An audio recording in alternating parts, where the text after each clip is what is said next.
Number 7. 1969 Dodge Charger Daytona HEMI. 22 units produced. You already know the Daytona, the car with the 18-inch steel nose cone and the towering 23-inch rear wing that looked like it had been designed by engineers who'd never heard the word subtle. And they hadn't, because subtle doesn't win at Talladega. Subtle doesn't break the 200-mile-per-hour barrier on a NASCAR superspeedway. That was the Daytona's entire reason for existing. Dodge built it to dominate high-speed oval racing, and to make it eligible for NASCAR competition, they had to sell at least 500 road-going examples to the public. They built 503 in total. Most buyers who ordered a Daytona took the standard 440 cubic inch engine. Powerful, proven, and considerably easier to live with on the street. But 70 buyers looked at the options list and chose differently. They ordered the 426 HEMI, the race-derived dual-quad carburetor, fire-breathing monster that transformed the already extreme Daytona into something on a completely different level. And of those 70 HEMI Daytonas, only 22 were paired with the heavy-duty A833 four-speed manual transmission. 22. In 2024, a fully documented numbers-matching example crossed the Mecum auction block and sold for exactly $3 million. $3 million for a production car. And when you understand what you're looking at, a purpose-built NASCAR homologation special with the most powerful engine Dodge offered, in the rarest drivetrain configuration, with documented provenance, that number starts to make complete sense. The Daytona was already one of the most extreme machines to ever wear a license plate. The HEMI 4-speed version is in a category almost entirely its own. Number 6. 1969 Dodge Coronet RT HEMI convertible, 10 units produced. The Coronet RT, road and track, was Dodge's upscale muscle car offering for 1969. More refined than the budget-focused Super B, more premium in its presentation, and aimed at buyers who wanted serious performance without completely sacrificing comfort. Adding the HEMI to an RT in 1969 cost an extra $718 on top of the base price. To put that in perspective, $718 represented nearly 20% of what the car cost before options. That's not a small checkbox. That's a significant financial commitment, and it pushed a lot of buyers toward the 440 instead. Now add the convertible body to that equation. Buyers who were serious about drag racing, the primary audience for a HEMI-powered anything, almost always chose the hardtop. The convertible's soft top added weight, reduced structural rigidity, and offered no performance advantage whatsoever. It was a cruiser's choice, not a racer's choice. And cruiser buyers generally didn't order the most expensive, most extreme engine on the options sheet. The result? Only 10 Coronet RT HEMI convertibles were ever built. Of those 10, 9 left the factory with the A727 Torqueflite automatic. Just one was ordered with the 4-speed manual. One.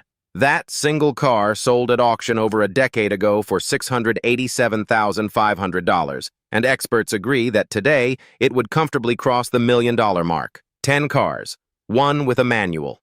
That is what genuine rarity looks like. Number 5. 1970 Dodge Challenger RT HEMI convertible. 9 units produced. 1970 was the Challenger's debut year, and it arrived fully formed, one of the most visually stunning American muscle cars ever designed. Long hood, short deck, aggressive proportions. The automotive press loved it. Buyers loved it, and Dodge sold it in enormous numbers relative to its competitors. But the HEMI option on the Challenger came with conditions.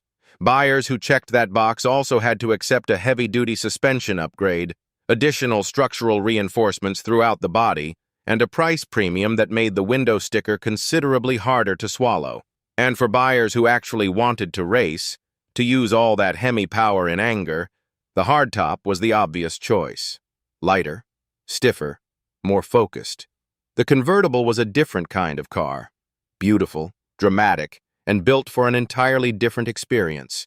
Wind in your hair, not tenths of a second at the drag strip.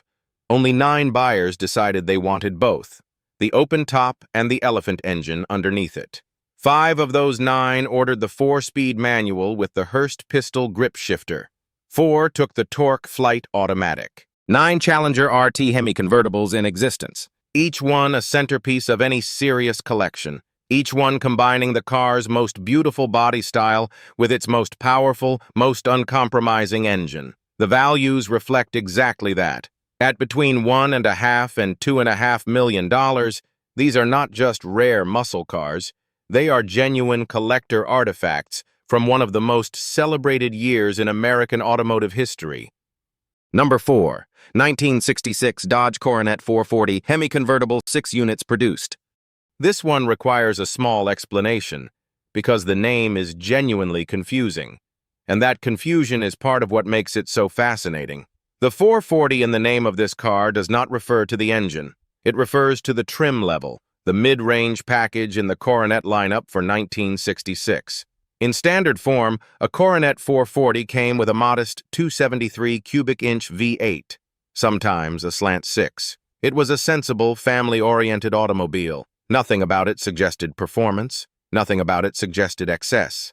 And then Chrysler did something that would have lasting consequences. To meet NASCAR production requirements, they made the 426 Street HEMI available across the entire Coronet lineup in 1966. Every model, including, technically, the mid-level 440 convertible. 6 buyers found that option on the order sheet and said yes. 6 people walked into a Dodge dealership, pointed at a mid-trim family convertible, and asked for the race-derived dual-quad carburetor, 425 horsepower HEMI engine to be installed under the hood. The kind of engine that belonged in serious drag machines and NASCAR racers, not in the automotive equivalent of a sensible family station wagon. The result is one of the greatest sleepers in muscle car history. From the outside, a 1966 Coronet 440 convertible looks completely ordinary, understated, almost anonymous. And then you open the hood. 6 of them exist. All 6 are extraordinary. Number 3, the 1970 Dodge Super Bee HEMI Coupe, 4 units. The Super Bee was built around a very specific philosophy: maximum performance, minimum price. It was Dodge's answer to the budget muscle car wars, aimed directly at young buyers who wanted power without a premium. Strip out the luxury features, keep the performance hardware, sell it cheap. That was the Super Bee's entire identity, which makes what happened with 4 particular 1970 Super Bees so wonderfully contradictory. The HEMI engine in 1970 was expensive, seriously expensive, a premium that completely undermined the Super Bee's core value proposition. Why buy the budget muscle car and then spend big money on the most expensive engine option? It made no financial sense. Most buyers understood this, which is exactly why most 1970 Super Bee buyers chose the 446 pack. Nearly identical performance, significantly lower cost. But 4 buyers ignored all of that logic entirely. 4 people ordered the Super Bee with the 426 HEMI in the pillared coupe body style, and every single one of them paired it with the A833 4-speed manual. No automatics. All 4. Manual transmissions. 4 cars. All manual. All HEMI. All built for a buyer who understood that they were combining the most affordable body with the most expensive engine, and simply didn't care. Today, those 4 cars represent something genuinely special, not just because of the numbers, but because of what they say about the people who ordered them. These weren't luxury buyers hedging their bets. These were enthusiasts who wanted the HEMI, wanted the 4-speed, and wanted the bare-bones coupe, because none of the extra weight or extra comfort mattered. Only the engine mattered. 4 cars, pure intention, zero compromise. Number 2, the 1966 Dodge Coronet HEMI 4-door sedan, 2 units produced. If the Coronet 440 HEMI convertible was surprising, this one is something else entirely. In 1966, when Chrysler opened up the 426 Street HEMI as an option across the entire Coronet lineup to satisfy NASCAR homologation requirements, they almost certainly didn't expect anyone to order it in the 4-door sedan. The 4-door was the family car, the taxi cab, the grocery getter, the vehicle that existed at the absolute opposite end of the spectrum from anything race-derived or performance-oriented. And yet, 2 buyers did exactly that. 2 people walked into a Dodge dealership in 1966 and ordered a 4-door Coronet sedan with the 426 HEMI under the hood. From the outside, these cars are completely indistinguishable from the most ordinary, most forgettable Dodges of the era. There is nothing, not a badge, not a body line, not a single visual cue that suggests what's hiding under that flat, anonymous hood. One left the factory with a 4-speed manual. One got the automatic. These two cars represent the ultimate factory sleeper, a concept taken to its absolute logical extreme. The gap between what these cars look like and what they actually are is wider than almost anything else in American automotive history. They look like fleet vehicles. They perform like race cars. The valuation is listed as extremely volatile, because cars this rare almost never change hands. When there are only 2 documented examples in existence and neither has sold recently, pricing becomes largely theoretical. What's not theoretical is the significance. These 2 sedans are living proof that the 1966 homologation rules created combinations that nobody at Dodge anticipated and almost nobody at the time understood. 2 cars. 0 visual drama. Unlimited mechanical drama. Number 1. The 1970 Dodge Coronet RT HEMI convertible. 2 units produced. 2 cars. That's it. That's the entire global population of the rarest Dodge muscle car ever built. To understand how this happened, you need to understand what Dodge did to the 1970 Coronet's front end. The redesign gave it a radical split grille treatment, twin chrome loops forming what became known as the bumblebee wings. It was bold, it was controversial, and buyers absolutely hated it. Sales of the Coronet dropped sharply. Showroom traffic that had been strong simply evaporated once people saw the new front end in person. When the car you're selling is already struggling because of a polarizing design decision, very few buyers are going to walk in and order the most expensive convertible version with the most expensive engine on the options sheet. The numbers reflect exactly that. 2 buyers did it anyway. One ordered the A727 TorqueFlite automatic. One ordered the A833 4-speed manual. Both cars have survived. Both are documented by the Chrysler registry.